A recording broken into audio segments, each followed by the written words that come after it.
साथियों नमस्कार। आज तारीख है 26 अगस्त 2024 और हम आज भगवान श्री कृष्ण का जन्मोत्सव बड़े धूमधाम से मना रहे हैं।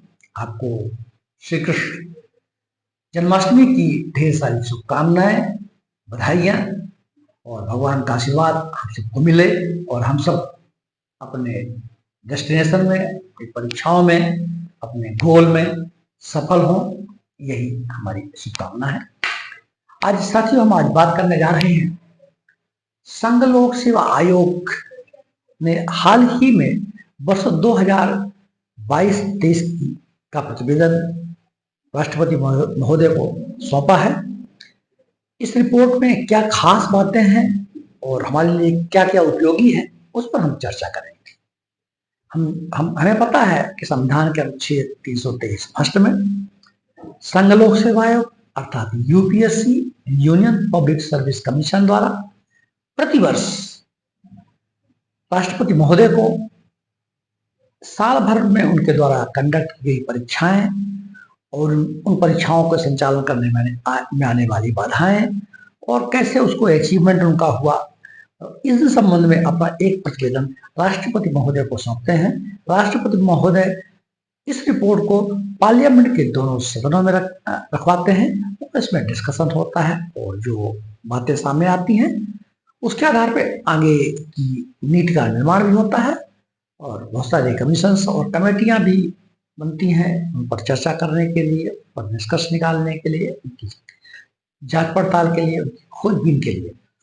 तो संघ लोक सेवा की परीक्षाएं जो सिविल सर्विसेज की परीक्षाएं आयोजित करता है, जिसमें लगभग 24 प्रकार की परीक्षाएं हैं। अखिल भारतीय सेवाएं, केंद्रीय सेवाएं, ग्रुप ए और ग्रुप बी की परीक्षाएं। अखिल भारतीय सेवाएं आईएएस, आईपीएस, आईएफएस ये परीक्षाएं हमारे भारत के लोगों का, भारतीय युवाओं का सपना हुआ करता है। एक बहुत ही कठिन, चैलेंजिंग, संघर्ष वाली परीक्षाएं हैं। इसके बावजूद भी हमारे भारतीय युवा इस चैलेंज को स्वीकार करते हैं और प्रतिवर्ष लाखों लोग परीक्षाओं में बैठते हैं। आज सामान्यतः आईएएस के लिए 180 पद बताए जाते हैं कि 180 पद होते हैं।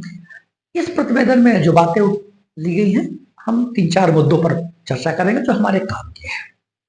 हम चर्चा करेंगे एज के संबंध में, अटेम्प्ट के संबंध में, सब्जेक्ट के संबंध में, और जो आरक्षण का लाभ मिलता है तो वो कैसे लाभ मिलता है, और मेल और फीमेल वर्ग में कौन लोग ज्यादा सफल हो रहे हैं, इस पर भी हम चर्चा करेंगे।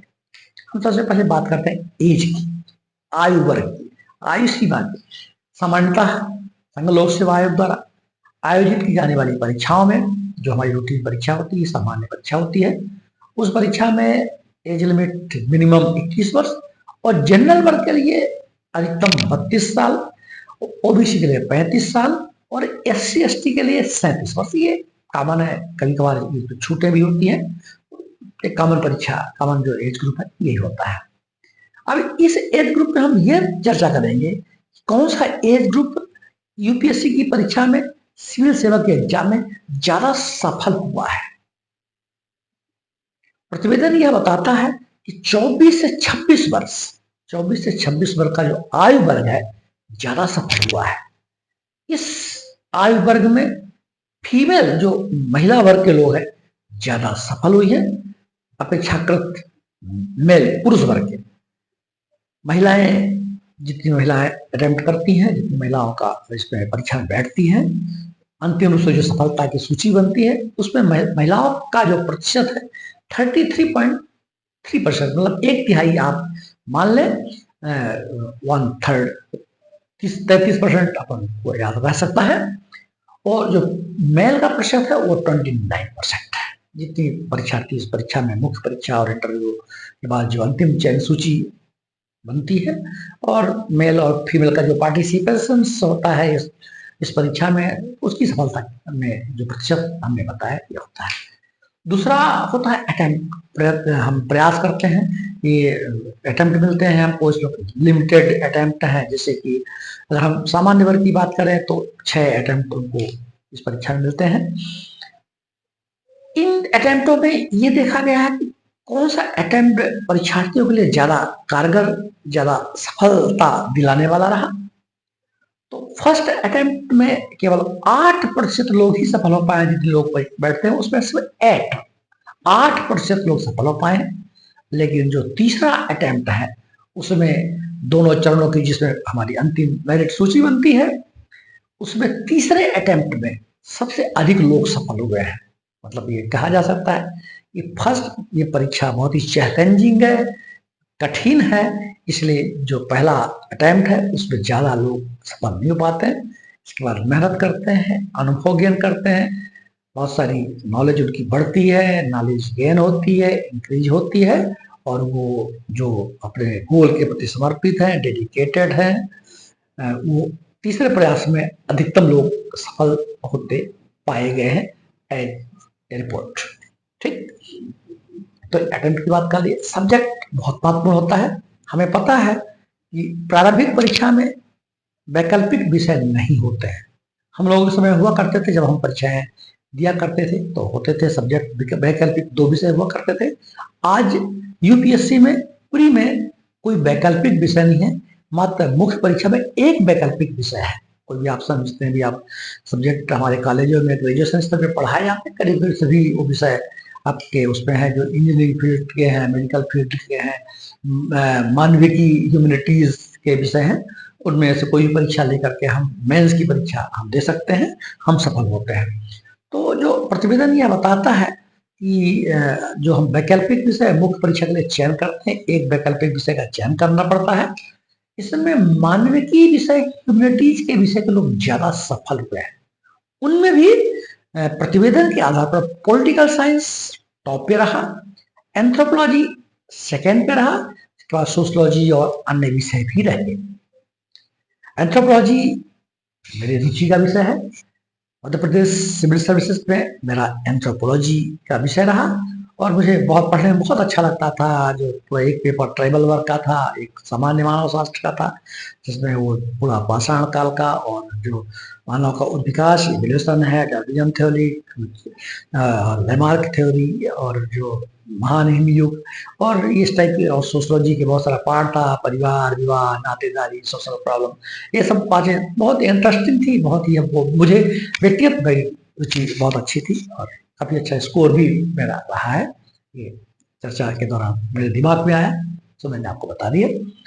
लेकिन एक खास बात इसमें यह है, मानविकी के विषय ज़्यादा सफल हुए हैं, लेकिन इन विषयों में जो इंजीनियरिंग बैकग्राउंड के लोग हैं, जिन्होंने ग्रेजुएशन टेक्निकल विषयों में इंजीनियरिंग के विषयों से किया है और बाद में जब सिविल सेवा की एग्जाम देते हैं तो ये विषय ले लेते हैं, पॉलिटिकल साइंस, एंथ्रोपोलॉजी, उनमें ज़्यादा सफल हुए हैं, ऐसा एनुअल रिपोर्ट हमारे बताता है।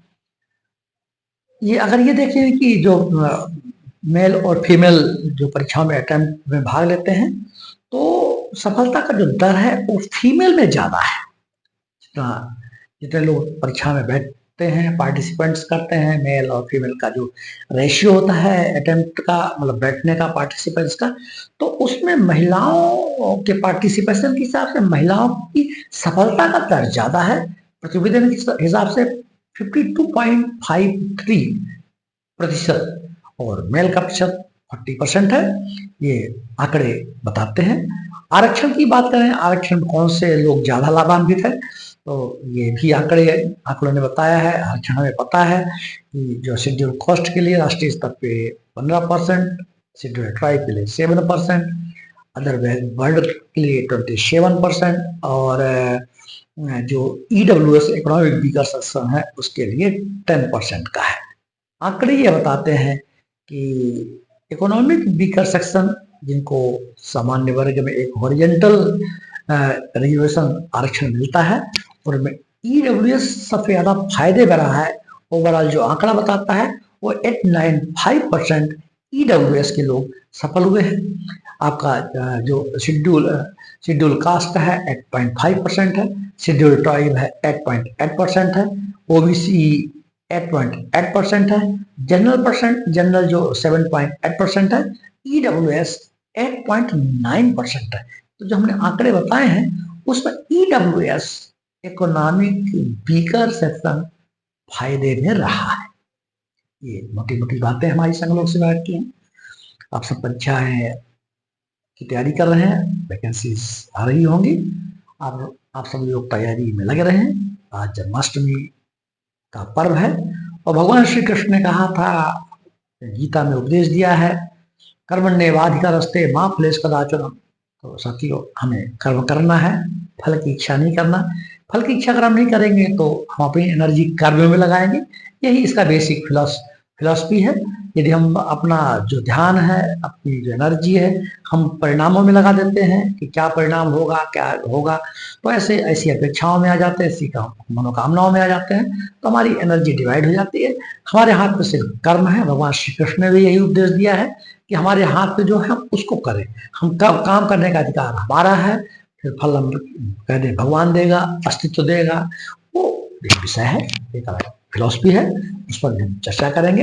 तो आज एक छोटी मोटी बातें मुझे पढ़ने में आई, तो मुझे आपसे शेयर करने की मेरी इच्छा हुई, ताकि आपको अपनी परीक्षाओं की रणनीति बनाने में और एक अपना एक कॉन्सेप्चुअल थॉट भी क्लियर हो कि परीक्षाओं में जो हम देते हैं उसमें क्या पोजीशंस रहती है, सब्जेक्ट की, एज की, जो लिंग वर्ग होते हैं उनकी, आरक्षण की, ये सब बातें आती हैं। तो ठीक है साथियों, मुझे भरोसा है कि आपने जो मैं संदेश देना चाहा हूँ, मेरी बातों को आपने समझा होगा। जय हिंद, जय भारत।